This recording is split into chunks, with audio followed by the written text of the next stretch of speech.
Hello, everybody. We are zooming back into the Halal Metropolis. This is the second series connecting with Muslims in the Southeast Michigan area and just chatting about how they're coping with and reacting to the COVID-19 pandemic. And today we have Afeefeh Seblini.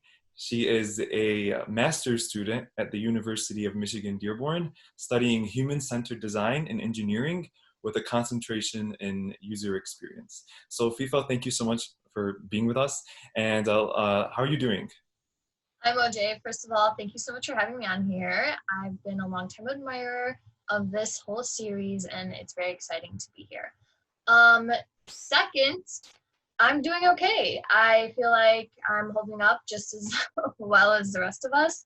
I feel like there's definitely been some ups and downs that I've noticed a lot of people have had as well. And given the fact that the pandemic is really hit in a number of different areas, I know I have a lot to be grateful for, and I know that it's been a struggle. So between the two of them, especially being a student, so I really am just happy to be here right now where I'm at. Alhamdulillah. Yeah. I mean, I appreciate your optimism, and I hear you. It's a difficult time for so many people. Take us back to March, when things started to go downhill and courses were abruptly, transitioned into online. Walk us through, what your thoughts were at the time. Yeah, so as soon as the pandemic hit, I'd actually been working and going to school full time. So the transition between not being able to, like going to school and then not being able to leave the house at all was really hard. It definitely hit me really hard. I know it hit a lot of people hard. And I went into a bit of a depressive episode. There was a lot of Netflix, there was a lot of sleeping. And I think at one point I was really just on the couch and I realized like, wow, I have been doing the same thing for like the past 2 weeks, and it isn't healthy.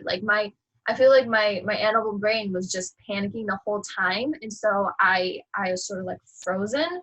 And after I recognized that, it was very an incremental process for me to like start doing something every day. I had to like create habits, like good ones.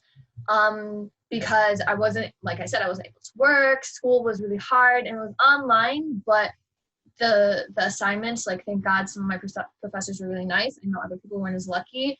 The assignments were sort of scaled back a little bit so I could just turn things in, and that in itself was really hard.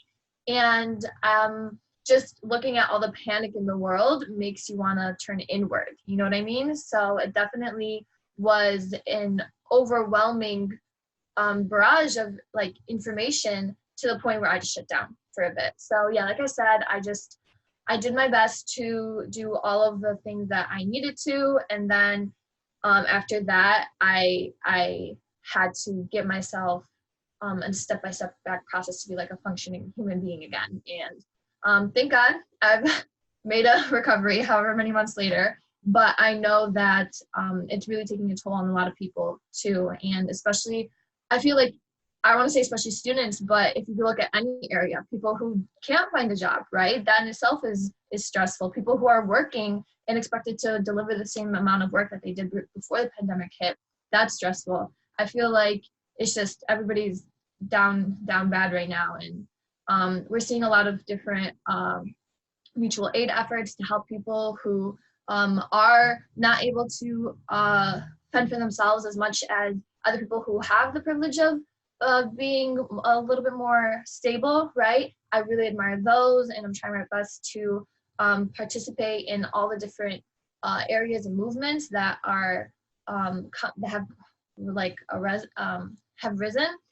But it's sort of where I feel like I have to find a balance between what like my mental health and what I can do for the rest of the world too. And I feel like a lot of people they feel the need to participate in these types of things, and they also feel weighed down by that. And I want everybody to know that it's like the majority of people are struggling with these things. So Yeah, I mean, I I really appreciate you, being so vulnerable and sharing your challenges with mental health. And you know, many people are going through this. And the important thing is like you said, is, to try to get help. You know, it's really important right now to try to get help. And of course, there are issues with accessibility to that as well, to be addressed. What type of challenges are students facing? Like, what are you facing, or your friends? So I know that I'm definitely one of the lucky ones. The classes that I'm taking right now, I'm super interested in.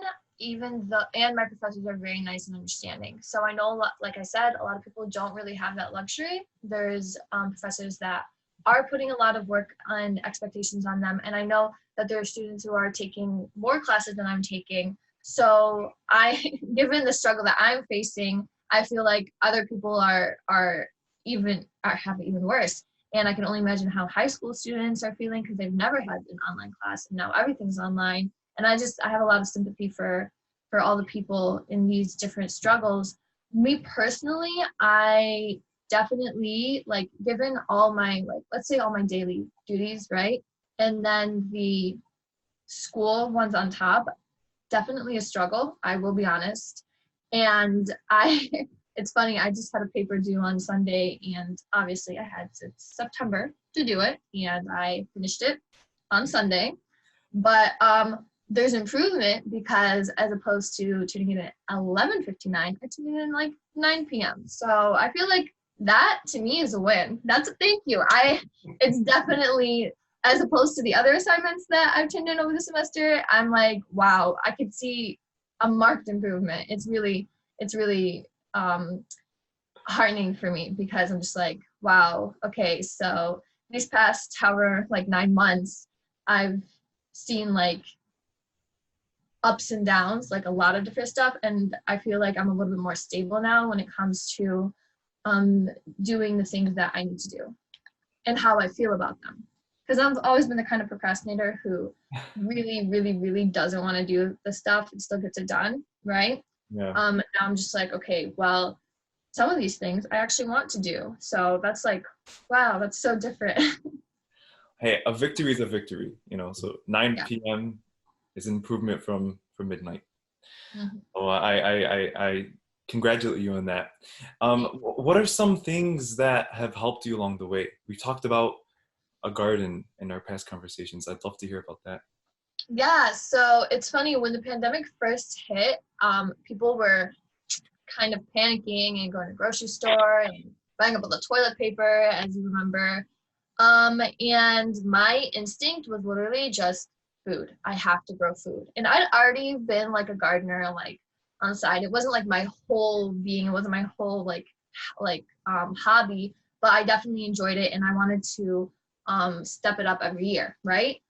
The the amount of panic and um I feel like just an urgency that the pandemic like shot into my body was, honestly, when I look back, it's kind of crazy, because like my animal instinct was food, right? So it took me a minute, because like I said, not being able to get off the couch, until I was like, okay, I have to buy seeds. So when people were like venturing out a little bit more into the different places, so like I went to like Home Depot, in English Gardens, and like other different places, I was like, okay, my goal is to build a garden. So I built, with the help of my siblings and my mom, I built some garden beds in the backyard. And then my friends gifted me, so my birthday was around May, they gifted me a lot of plants for that. They dropped it off. It was really sweet.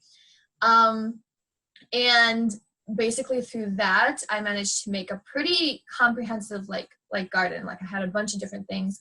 Obviously, it wasn't enough to, if there was like, God forbid, something that prevented food from actually getting to the grocery stores and prevented us from getting to the grocery stores, I wouldn't be able to survive off of it. And thank God it didn't need to happen, right? But it was so interesting to me that my instinct was to grow food. And that really made me think about a bunch of different things, because I'm just like, we're so reliant on outside resources to be able to just fuel ourselves, right? And it's not like in this day and age it's necessary that we have to grow food. I just think it's really interesting that we don't know how, and we're really disconnected from where it comes from, and we're really disconnected from the local, I think, food network around us, right? So when we go to grocery stores, we go to Kroger and Greenland and all these different places, and there's a lot of good stuff there, but where does that come from? You know what I mean?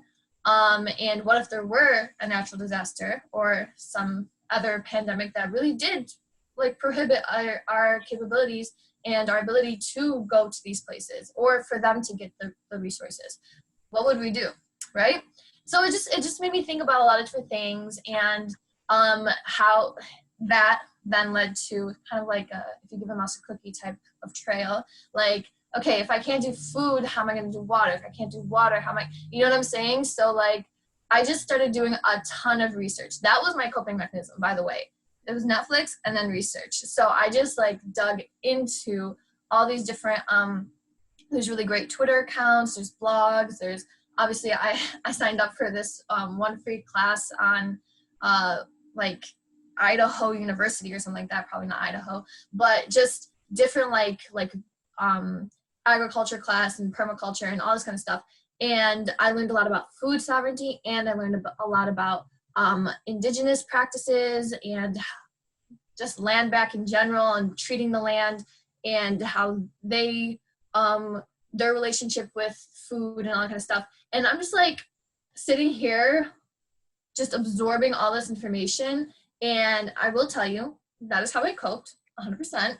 And I really want to share this information with people. I feel like it's important for all of us to, if not grow our own food, at least know how, and if not do it ourselves, then be able to have backup for if, you know what I'm saying? Like I said, again, God forbid we wouldn't be able to access these things, but just find our